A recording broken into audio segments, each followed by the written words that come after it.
వేదిక మీద నుంచి కొద్దిమంది పోలీసు అధికారులకు అందరని నేను అనట్లేదు, ముఖ్యంగా ఐజీ ప్రభాకర్ రావు గారు మీరు రిటైర్ అయిపోయిండ్రు, అన్యాయంగా అక్రమంగా ఇంటెలిజెన్స్ ఐజీ ప్రభాకర్ రావు గారిని తిరిగి ఎస్ఐబి ఇంటెలిజెన్స్ కు ప్రత్యేకమైన జీవో ఇచ్చి 4 ఏళ్లు అంటే అసలు అన్లిమిటెడ్ ఎంతకాలమైన కేసీఆర్ ఉన్నంతకాలం ఐజీగా ఉండొచ్చని ఆయన పెట్టారు.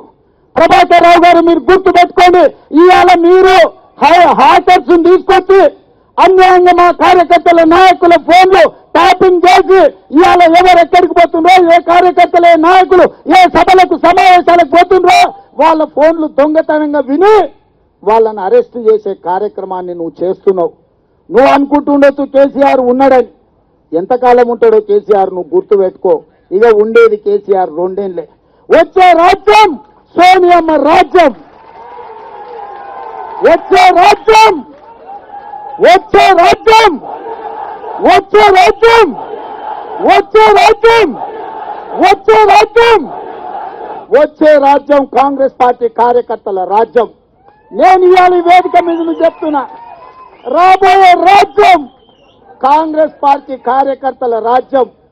ప్రభాకర్ రావు గుర్తు పెట్టుకో బిడ్డ, ఈ వేదిక మీద నుంచి చెప్తున్నా, నువ్వు ఒక ప్రైవేట్ సైన్యాన్ని నిర్మించిన పోలీసులల్లా నీ కొలపళ్లను 20 ఏళ్ల కింద రిటైర్ అయిపోయిన వాళ్ళను తీసుకొచ్చి పోలీసులలో నియామకాలు చేసి నియమ నిబంధనలను తుంగలో తొక్కి మా ఫోన్లు ట్యాపింగ్ చేసి మా వాళ్ళని ఇబ్బందికి గురి చేస్తున్నావు.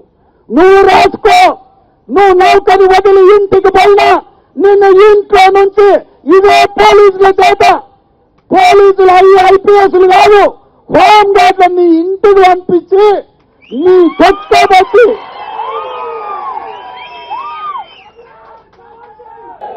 నువ్వు అనుకుంటుండొచ్చు ఆ ప్రగతి భవన్ అట్లనే ఉంటది, కేసీఆర్ ఇట్లనే ఉంటాడు, కేటీఆర్ నాటకాలు సాగుతాయని.